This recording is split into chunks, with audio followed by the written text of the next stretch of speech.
Assalamualaikum warahmatullahi wabarakatuh. Ya, pada kali ini kita bahas medan listrik.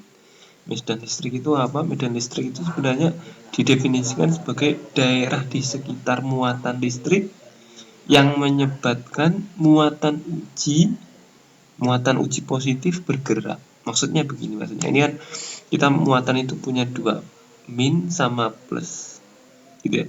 Nah, kalau di titik ini ada titik, saya kasih muatan uji positif. Dia akan bergerak kemana? Nah, positif dengan positif kan ditolak, jadi muatan itu akan bergerak ke sana. Jadi arah medan listriknya arahnya kemana? Ke sana. Nah, ringkasnya medan listrik itu, kalau dia tuh positif keluar darinya, kalau dia negatif masuk menujunya, gitu ya. Ini ada titik, medan listriknya kemana? Masuk menujunya. Di titik ini kalau saya kasih muatan uji positif, arah geraknya kemana? Menuju, karena tarik-menarik. Kalau dia tuh positif dengan negatif, itu medan itu seperti itu maksudnya. Daerah di sekitar muatan listrik yang menyebabkan muatan uji bergerak, itu medan listrik. Contohnya ini ada dua muatan, muatan positif dengan negatif. Yang ditanya adalah medan di titik A. Karena ada dua, ya kita pasti ada dua nanti. Medan akibat muatan positif berarti kalau positif kan menjauhi tadi, nih ke atas. Kemudian akibat muatan negatif, kalau negatif kan menujunya berarti medannya ke arah sana, lurus gitu. Nah, ini animasi untuk mengingatkan saja, kalau negatif menujunya, kalau dia positif keluar darinya, gitu ya. Kita lanjut kasus pertama. Dan listrik dari muatan segaris. Jadi hampir sama antara gaya dengan medan cara mengerjakannya, tetapi konsepnya beda. Kalau gaya dia harus dua muatan, tapi kalau medan satu muatan dan satu titik amatan.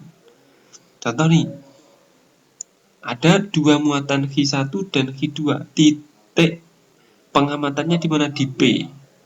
Nah, bahasnya adalah kita tinjau dulu titik P medan akibat Q1 dan titik P medan akibat Q2.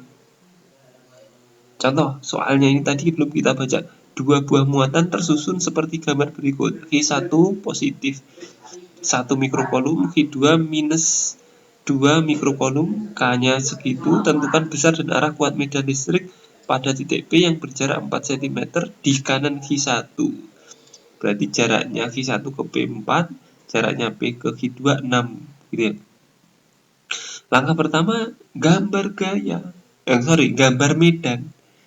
Q1 positif berarti di titik P menjauhi arahnya ke sana. Saya tulis E1. Q2 negatif berarti kan menujunya, arah medannya berarti menuju. Ini saya tulis E2.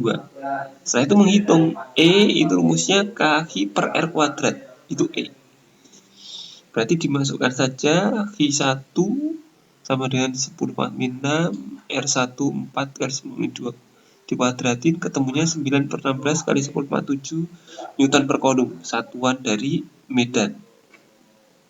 E2 kaki 2 per R2 kuadrat dimasukin, Q2 nya 2 kali 10 per 6, R nya berarti 10 kurangi 4, 6, ketemunya setengah, boleh tulis 8 per 16 supaya sama. Nah, karena ini searah, ingat resultan kalau searah dijumlah, kalau berlawanan dikurang, kalau membentuk sudut pakai akar E1 kuadrat tambah E2 kuadrat tambah 2E1 E2 cos theta. Karena searah tinggal dijumlahkan. 9 per 16 tambah 8 per 16 sama dengan 17 per 16.